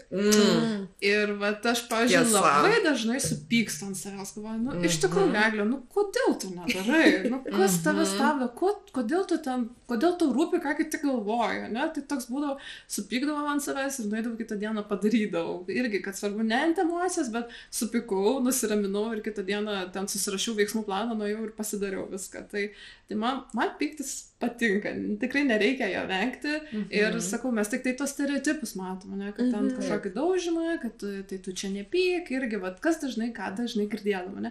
Neverk, nepyk, būk yra mergaitė, ten nerodyk savo jausmų, tai mes ten visko į save prigėrė, ne, mūsų pasąmonė, tai ir mes ir nepyk, tu čia pyksti ant savęs, arba ten, aš esu gera mergaitė, aš nepykstu ten, o pykti reikia, nes pykti skatina veikti. Ir aš pritais metais norėjau savanoriauti moterų pagalbos linijoje, tiesiog išsikraušiau, neišėjau pabaigti visų mokymų ir netapau savanorė, bet man labai patiko, mokymų metu irgi sako, žmonės, kurie serga depresija, tai sako, jeigu jūs tą žmogų supykdysit, sako, jūs būsit tikrai didelę pergalę padarę, dėl to, kad pyktis skatina veikti, tai reiškia išjudina žmogų, o depresija yra tas toksai sustingimas, nenorėjimas nieko daryti, nebeužsimti, nebematymas prasmės, tai sako, net kartais supykdykit tą žmogų ir sako, jūs jau padėsit jam išjudėti iš to taško, kuris irgi yra, Tikrai, nes šitas yra, aš net savo kailio sutris, nes aš esu depresija, gyvenau labai daug laiko. Tai esu irgi ant savęs taip supykus, kur buvau pasidavus visiškai gyvenime ir galvojau, viskas nesąmonė, ir tada taip supykau ant savęs, galvojau, gerai, turi 30 dienų justi. Varai. Ir atsikėliau ir kitą rytą iš karto variau bėgiot, variau į darbą normaliai, viską pasidariau, visus darbus ir štai aš čia. 30 dienų praėjo ir štai aš čia daug. Bet yra žmonių, kur aš įsivaizduoju, kad man labai labai sunku būtų supykdyti, ta prasme, kur atrodo, nesupranti, kokį mygtuką reikėtų paspausti, kad tą pyktį. Nes taip stipriai užsispaudę. O su vaikystės tuo, kad vienai paaiškina ir kitaip, tai aš irgi atsimenu, daugam tikriausiai yra tas, kur ten tau vaikui ar paaugliui sako, wow, kokia suaugus, kokia rūpestinga, kaip čia viskas gerai. Ir tu taip didžiuojasi tuo, paskui supranti, kaip čia negerai, bet tada aš atsimenu, su tėčiu bendraujant, kad paauglystėje būdavo, sakydavo, kaip jūs tokie brandus vaikai, kaip jūs tokie protingi vaikai, o tada beigta tas pats mano analizavimas dalykų ir rūpestis, dabar jau tėtis apsišvietęs sėdi ir, tu su kontrolė, tau prastai su kontrolė, nelabai kontroliuoji viską ir tada man toksai, bet tai aš prieš tai, kai iš tą rūpestį išreiškiu, čia buvo gerai ir kaip šaunuolė pasirūpinė, o dabar jau yra kontrolė ir čia labai sunku tau su kontrolė bus gyventi. Ir toksai, man taip pyktis ima, bet tas blogas, man atrodo, kur tiesiog atmetimo. Man tada viskas gerai, aš pikta ir man tada tavęs nereikia, neįdomu, nešnekėk ir visai tą informaciją užsidarau. Bet aš irgi taip, turbūt, jeigu man kiti supykdo, aš irgi užsidarau labai. Bet čia gal tiesiog, kad nepriėmimas tų emocijų? Aš manau, kad čia yra tas kaip patarimų dalinimas, kurio nieks nemėgsta. Ir ką turi dažnai jautrus žmogus, tą norą padėti kitiem. Aš noriu tau padėti, aš žinau, kaip tau geriau, ne? Aš kažką, ypatingai, kai buvo ta pati tokia pradžia, ypač mano aplinkoje toks bumas, ir būna toksai, kad nueina pas kažkokį psichologą, nueina kažkokią knygą perskaito, nueina kažkokius mokymus pabaigia, tau būtinai reikia, tau reikia. Ir toks vidui kyla, iš kur tu žinai, kad man reikia, man nereikia, aš žinau pats, ko man reikia, ne? Tai bet ką dažnai reikia susilaikyti.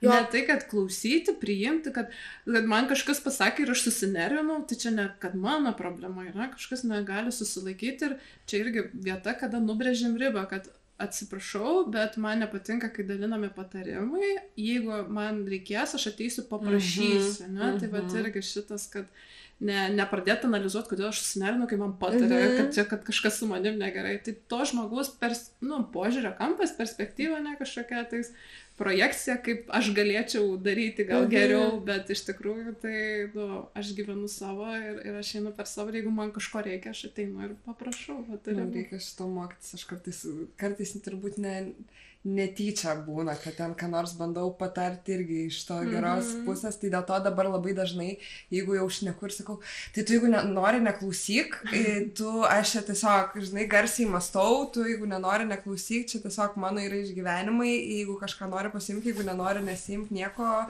tu kaip pats galvoji, arba netgi bandau išmokti paklausti, ar tu nori, kad aš tave išklausyčiau, ar tu nori patarimo. Jo, šitas tai labai svarbus ir su vyrai sakėm šitą, bet apskritai gyvenime visur aktualu, bet va tas, noras patarti tikriausiai irgi yra, žiūrint, iš kur jisai ateina irgi, ir kartais gal naudinga vis tiek išreikšti, sakant, kad tu priimk arba nepriimk šitą, dėl to, kad kartais gal tas žmogus net idėjos neturės tau neišreiškiant, bet irgi yra šitas, kur, aš pradedu suprasti mamų tą, kur iš savo patirties bandai apsaugoti žmogų ir iš to tu tą gerą tikrai intenciją turi, bet ne visada suveikia, kur ant tokių juokingų, kur važiavom ir mano brolis, kuriam dabar jau 14, tuo metu 13 buvo, šnekėjo, kaip jis jau dirbti vis norėtų ir aš būtų tokia, tu tik pasaugok tą savo vasarą, sakau, žinok, taip greitai baigsis, tu įsisuks į darbus ir taip pasilgsi tų laikų, kai tau visiškai nereikėjo ir sakau, tau tai ypač, kai tau dar visiškai vaikas, žinai, tapsime. Ir mes taksi važiavom, taksistė atsisuka, sako, neaiškink jam, ir žinai, jam nereikia tavo. Ir aš sėdžiu tokia, auči. Aš taksą išsikviečiau net terapijos sesiją. Ir jo yra tiesos, gal reikėjo, bet aš vis tiek norėčiau su juo pasidalinti tuo, kaip, paskui yra tas jausmas, bet gal, irgi su tokiu, jeigu nori dirbti, bet pagalvok, ar tau tikrai verta, tos sumos, kurią uždirbsi, įvertink ir tai, kad tu ne visada tą laisvalaikį turėsi, bet gal reikia tiesiog išmokti ir kitaip šiek tiek, kartais susilaikyti, nes aš tai mėgėju dabar konkrečių sprendimų, gal aš ne visada žmonėms siūlau, ir reikia irgi mokintis, nes irgi man yra toksai, tu gerai, turim blokerį, sprendžiam, aš darbė esu problemų ir blokerių sprendėjai, ir tada, kai pas mane kažkas skundžiasi, tai aš būnu tokia, gerai, tai pabrainstorminam, kaip čia tau naują darbą suras ar kažką, ir žmonės būnu tokia, galiu aš tiesiog parenti, jo, galiu, aš tik sakau, kad jeigu reikės, tai aš... Jo, nes gal tai daryti, jeigu man reikėtų tikrai kažką padaryti, kažką suplanuot, pas Godą eičiau. Parašom tą e-mailą, dar kažką, tai gerai, bet man šitas irgi atėjo su laiku ir dėl to nusiraminimo ir idėjų, tai aš pagalvojau, mano dažniausiai voice'ai į grupę su idėjom būdavo nuo bėgtakio, tiesiog vaikštant ramiai arba gamtoj vaikštant, o mūsų draugės kitos iš dušo būdavo jo idėja. Bet mano naktį būdavo dažniausiai, pas mane naktį idėjos ateina irgi po visos dienos, tai dažniausiai, nes aš prieš miegą išsišoku. Mano yra toks ritualas ir tada pas mane ateina idėjos. O vat Austėjos duše, o tavo ant bėgtakio arba kažkur vaikštant. Tai vat tikrai ta ramybės būsena.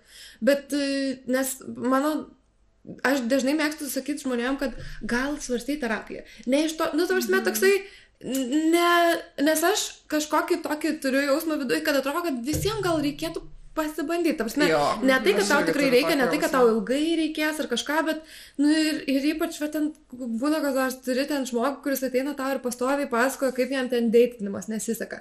Ir aš žiūrėk, aš negaliu išspręsti, aš nežinau, kas čia yra, bet, o gal pabandyk nueiti terapiją, nes, sakau, čia tavo pasirinkimas ir visa kita, bet gal netyčia kažką atidarys ir tu išsiaiškinsi kažką apie save, kas tau palengvins tos santykių paaišką ar kažką. Ir grinai, irgi kažkas žmonės, kad nors sako, labai keistai, o gal terapija, bet irgi gal reikėtų šitą irgi biškai. Aš dar, nors aš irgi būna, kad paskau žmonėm bet kai kuriem tikrai kur reikėtų, nes kartais jaučiuosi aš kaip terapeutė. Ir man būna toksai žiauriai smagu, kad pas mane kreipiesi pagalbos, aš labai tai myliu, man labai smagu, bet aš nežinau, kaip išspręsti šitą dalyką. Ir man paskui būna labai daug, dabar jau išmokau atsitraukti ir būna toksai, pašnekam, tu išsišneki, aš išsišneku ir aš pamirštu ir viskas, o anksčiau aš analizuodavau ir galvodavau, tai kaip čia padėti, rašydavau dar ten vos ne kiekvieną dieną, ar tau viskas gerai, kaip čia mes galim išspręsti ir tada pagavau save, kad aš negaliu gelbėti kitų žmonių, ne mano čia darbas yra. Mes nesam atsakingi už kitus ir man toks visą laiką irgi būdavo, tu esi pripratęs daryti kažką, aš irgi turėjau tą pripratimą dalinti patarimus ir atrodydavo, aš tam pavargsiu, visą save atiduosiu, bet kažkam paaiškinsiu, ką jis turi daryti ir visą laiką viduje toksai lūkestis būdavo, jisai pasikeis, jisai man padėkos ir aišku, niekada to nebūdavo.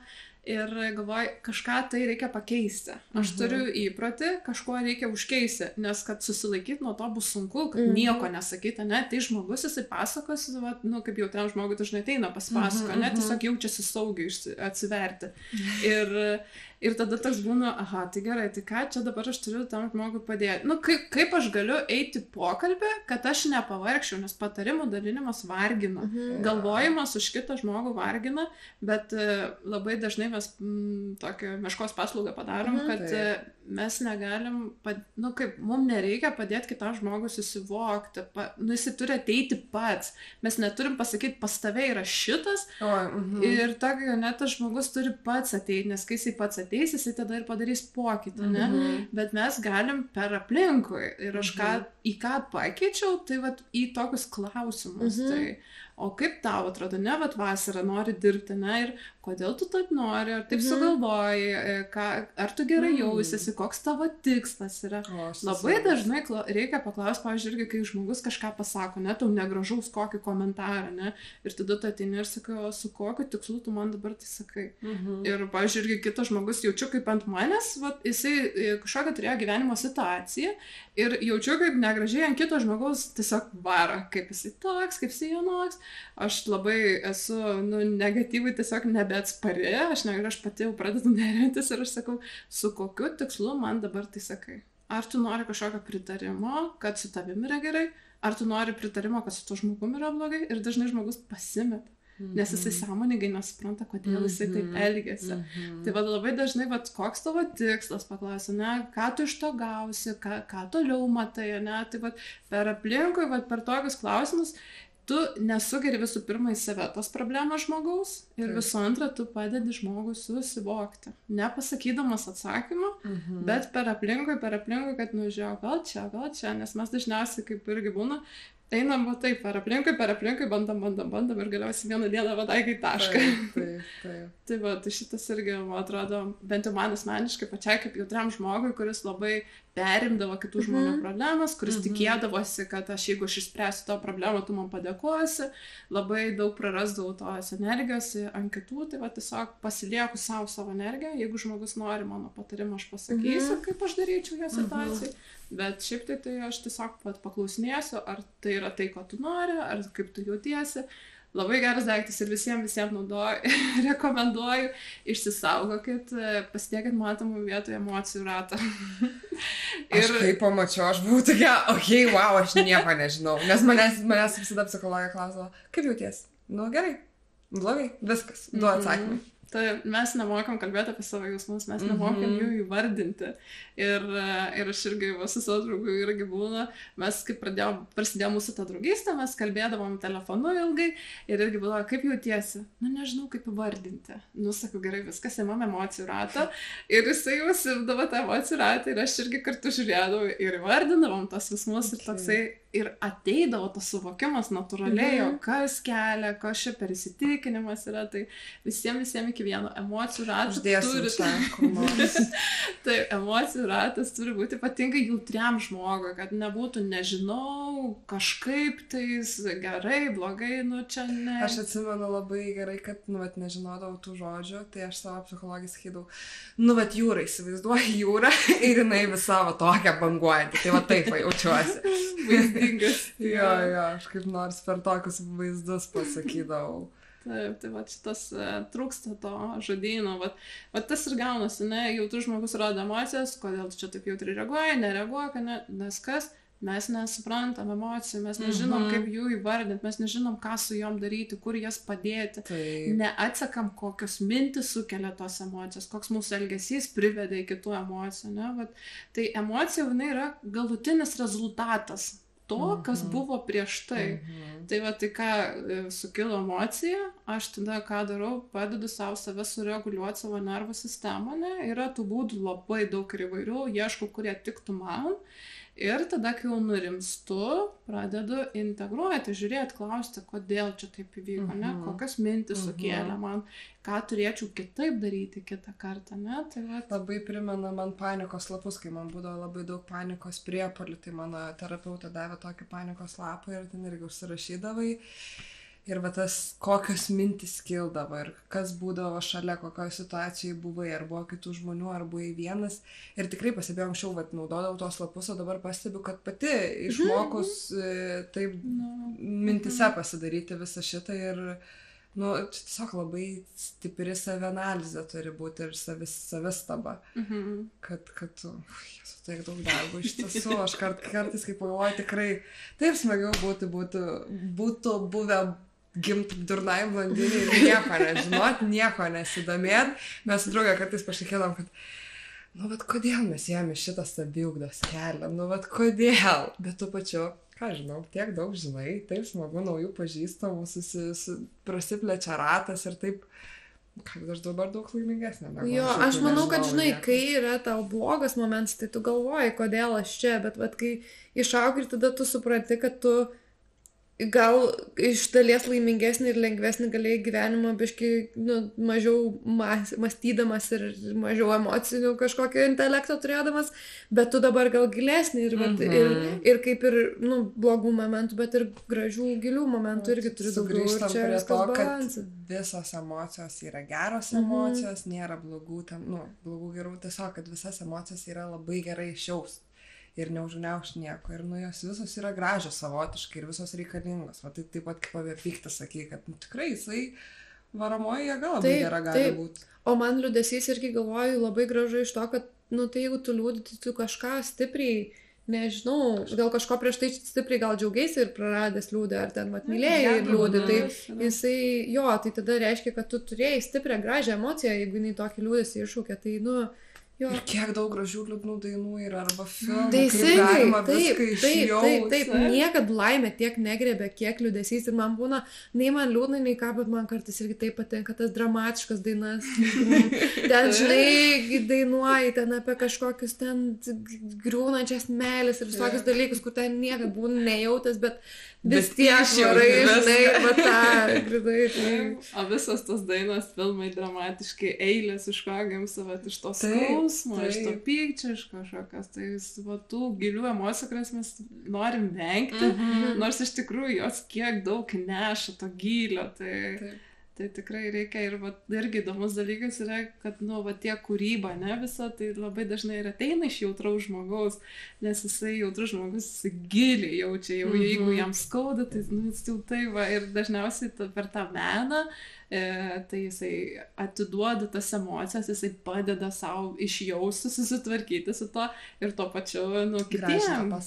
Taip, kitiem atsiranda ta galimybė pamatyti tą emociją, ne, atpažinti, kad iš tikrųjų jaučiu tą, ne, tokį atrodo, kad nebūt vienam. Taip, kad tu eini, kad mes visi einam per visą šitą dalyką, aš kiek daug irgi sutinku žmonių, kurie sako, jau geriau būčiau, nepabudęs, kaip sako, ne, nepradėjęs to sąmoningumo, nes prieš tai viskas buvo, darai, viskas gerai, nesigilinę, o dabar mes pradėjom gilintis ir aišku, visų pirma, eini į skausmą, į sunkiausią, bet po tamsos visada ateina šviesa ir kaip ir kiekviena diena neturi ir tamsą ir šviesą. Nu, tai vat kažkaip priėmi tą, bus ir sunkių momentų, bus ir gražių momentų, viską vertini. Ir viskas praeina. Mūsų šią frazę yra, kad viskas tiesiog praeina galiausiai. Štai, kad ir kaip sunku blogais momentais tai atsimint, bet praeina ir kad ir kaip nesinori gerais momentais atsimint, bet irgi praeina, nu turi priimti. Man taip, kaip fainai, kad aš pagaliau suprantu šitą, nes aš kokius, nežinau, 5 metus turbūt vis šnekėdavau ir klausydavau ir per visokias paskaitas man ten sakydavo, tu ten išjaustų savo jausmus, priim, kaip bangos ateina, kaip ten debesėliai nuplaukia ir aš galvau, kokia nesąmonė man neišeina, taip, kaip išjausti, bet visi sakydavo, išjausk, leisk savo jausti, nu tai ką čia reiškia? Aš leidžiu, atrodo, bet vat neleisdavau, o dabar vat aš būna, pajaučiu, noriu verkti, reikia paverkti, kodėl čia nesusinervinau, reikia paverkti ir bus geriau, vat ir vakar atvariau pas tai. Sakau, gerai, žiūrėk, bet mes turim susitikimą už pusvalandžio, tai arba verk dabar, arba po susitikimo, gerai, sutarėm. Man taip aš rytą. Įvarginai atsisuku, aš rytą ir jėda, sakau, gerai, pasirinkai dabar, liuks. Leidžiam dabar.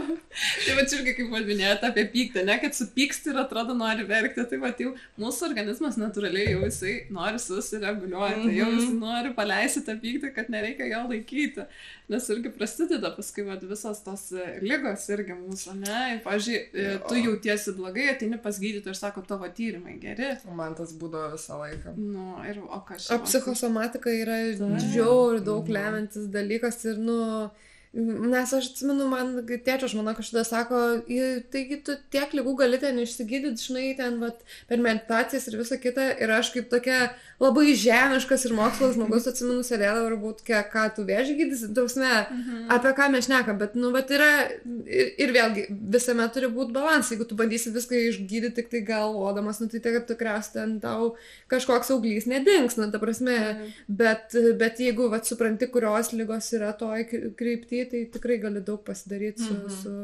natūraliai. Pačiai labai didžiulis atradimas buvo, kad mes esam, nu, ne tik mūsų mintis logika, bet yra ir kūnas. Ir kūnas turi irgi visą tą sistemą, kuri iš tikrųjų signalų siunčia į protą. Ir protas reaguoja pirmą į kūną ir tik tada protas gali kažką kūnui pasakyti atgal.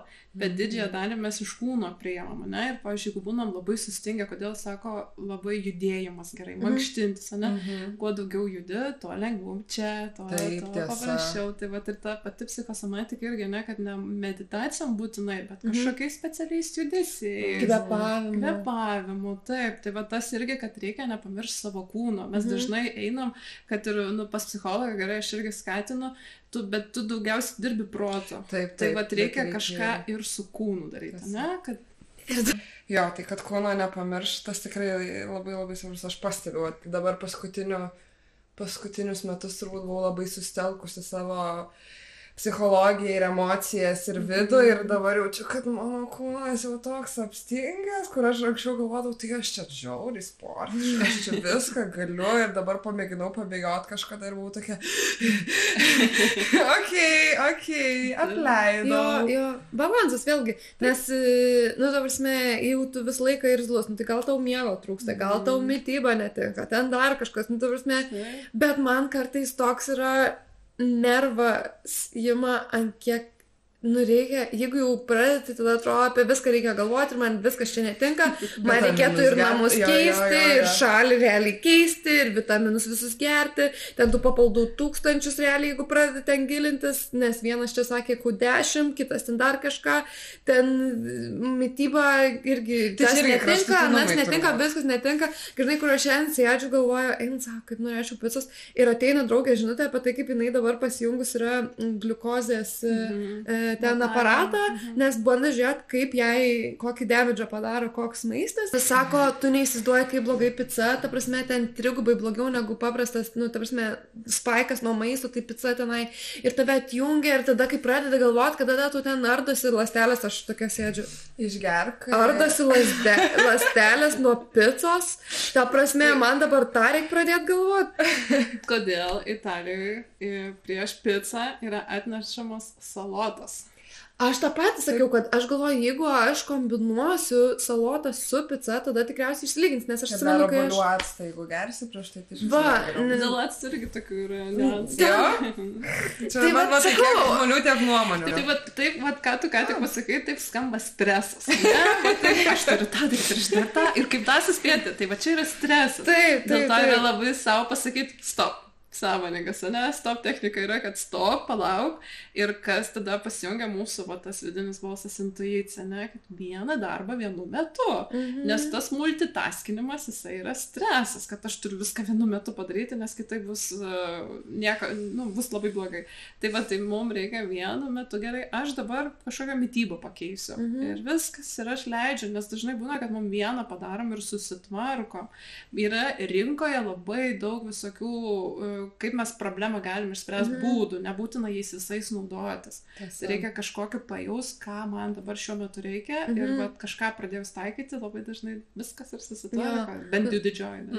Nes aš, pavyzdžiui, dabar, tarkim, šį mėnesį bandau cukraus privengti ir pasižiūrėsiu, kaip tas, ta prasme, ne taip, kad visiškai nesėdant, tarkim, jis sako, atsiveši desertą ir kaip ir čia nelegalu, bet tada sakė, bet nepirk, kaip ir, tarkim, gerai, bet, kad taip, nereikia jau čia taip žiūri.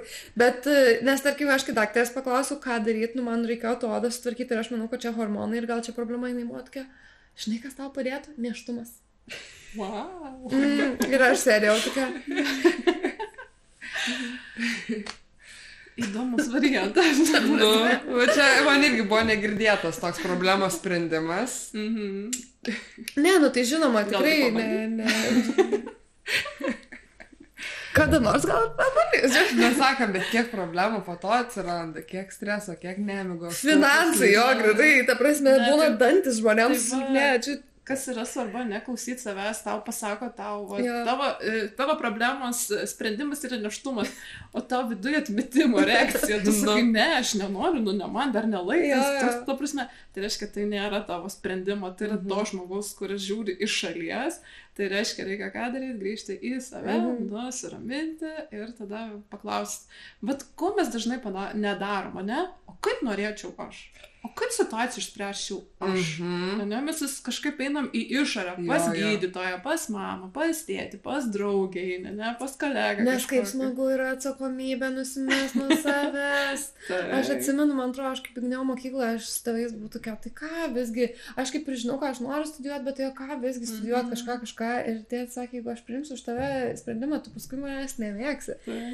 Ir toks, jo, bet to pačiu jaučiu, kad ir jisai vis tiek jautė stresą, mane paskaučerė. Kai aš jau buvau visus sprendimus priėmęs, jis mane paskaučerė, nusintė, sakė, eik pasišnekėt, gal jinai tau nuspręs, ką karjerai. Tai dabar, aš už tave sprendimo negaliu priimti, bet kočerė gali, žinai, numetam dar kitam žmogui atsakomybę. Ir atsimenu, aš spėjau, kad ta valanda nebuvo pigiausias dalykas. Ir jinai sako, aš nelabai suprantu, kodėl tėtis tave čia atsinti. Sako, tu viską išsiaiškinus šitoj srity, aš suprantu, kodėl darai tuos pasirinkimus ir man sounds good. Ir aš tik, tai kam aš važiavau, kam tėtis čia mokė. Tai vat, tikrai reikia galų gale, ta prasme, tu negali niekam kitam atsakomybės, nei mamai, nei niekam permest, ta prasme, viskas gerai su daktarais konsultuotis, kai tu nesigaudai srity, bet jo sprendimus galų gale vis tiek tu priimi. Taip, nes tavo gyvenimas gyveni vieną kartą ir gali gyventi taip, kaip tu jį nori. Ir taip smagu gyventi, kaip nori, jūs neįsivaizduojat. Tiesiog neklausykit nieko. Aišku, ten kokio nors teisėsaugos dalykų. Taip, tai vėlgi balansas. Balansas, taip, nes yra dalykai nori ir yra dalykai reikia. Taip. Bet yra tas iš visuomenės, kur mūsų tėvai vienaip užaugo, seneliai vienaip užaugo ir jiem tada tas išėjimas iš darbo spėjo tavo kelią, ne tik tau stresą, gal dar labiau aplinkui. Mes jau visos šeimas turėtumėm turėti su vaikais ir ten susituokusios. Ir tas nėra dažniausiai iš to, kad iš tikrųjų tave teisė, nes jausmas yra toksai, tai tu mane teisi, kad aš čia kažkokia yra, bet tas dažniausiai yra iš streso, kad jos, ten mamos ar kažkas stresina, kad tai mano vaikas neturės iš ko gyventi, bus vienišas, jeigu nėra šeimos, visas yra iš to, iš meilės, bet tai taip negražiai išreiškiama dažniausiai, tai kaip tu čia nieko neturi, kaip tu čia nesusirandi, kaip tu čia nedirbi, nes jeigu tu visą laiką to labiau sovietų sistemai užaugai, tai aišku, kad tau sunku suvokti, kad, galima, pavyzdžiui, nedirbti, galima kitaip, galima kažkur, keliauti ir tenai, dabar visiškai jo. Aš tai dažnai sakau, ačiū už rūpestį. Labai suprantu, kad pergyveni, kad linki man geriausio, bet sakau, šitokiu būdu mane labiau stabdai negu padedi, tai man labiau patiktų, jeigu man pasakytum tą ir tą, arba palinkėtum to ir to, arba kad pasitikėtum manim, nes aš sakau, jaučiu, kaip tu manim nepasitikė ir man toks, vietoj to, kad aš daryčiau taip, kaip aš noriu, aš vos neturiu pirmą įrodyti tavo, kad aš gerai sugalvojau, tai irgi toks. Aš taip pat jaučiuosi. Aš net mamai esu pasakius dabar, nes tik sakau, aš žinau, ką aš darau. Man dabar reikia palaikymo ir meilės. Viskas, iš tavęs daugiau nieko man nereikia. Aš viską galiu pati, aš žinau, kad aš galiu. Nėra nieko, man kaip mano senelis mane išmokė, nėra nieko, ko aš negalėčiau. Žinai, jeigu aš jau susigalvoju, aš padarysiu. Bet man tiesiog reikia žmonių šalia, kad manim pasitikėtų ir kad leistų tiesiog būti savim ir daryti tai, ką aš noriu. Taip. Ir jeigu įdomu daugiau paklausyti, daugiau pasigilinti, išspręsti testą, sužinoti, jeigu testo rezultatai sakys, kad tu esi jautrus žmogus, tai daugiau pasigilinti, kaip kai kurias situacijas valdyti, tai visada prašom apsilankyti Instagram'e ir pasižiūrėti daugiau ir paskaityti ir mokymus pasižiūrėti. Čia vėlgi yra daug labai sprendimo būdų. Mes padliksim description'e. O šiaip nežinau, ar apibendrinam kažką? Ką gali... Top 3 patarimai. Labai čia šitą stresą gali kelti, nekelkim stresą. Jo, iš tikrųjų, gaudykit save, kad esat strese ir negalvokit, kad aš overthinkinu, aš nerimauju, aš bijau, o ieškokit būdų, kaip nurimti. Nes kai nurimsit, atsivers tas būdas, trečias variantas, apie kurį galbūt prieš tai nepagalvojot. Antrasis patarimas būtų nesigėdykit savo jautrumo, tai labai graži savybė, labai gili savybė ir kurie tikrai turi daugiau negu 30% žmonių. Aš skaičiau 30% ir buvau tokia, mano aplinkoje labai daug jautrių žmonių, negali būti čia tiesiog 30. Tai kažkokioj įsatraukai buvo, kad 20 yra jautrus, o dar kokie 30 ar kažkas tokio yra vidutiniškai jautrus. Ir aš galvoju, tai gerai, tada 5% yra jautrus žmonės. Tai mes visi turim to jautrumo, tai tikrai nėra ko gėdytis ir įgalinti tą savo jautrumo vertą, nes po jos lypi labai gražus dalykai ir man pačiai įgalinus savo jautrumą atsivėrė toks švelnumas, nuoširdumas, moteriškumas, tas tokia, bet tuo pačiu nepaleidau ir to savo tokio badass, kad aš padarysiu, aš galiu, ne, kad jautrumas mūsų nepadaro silpnais.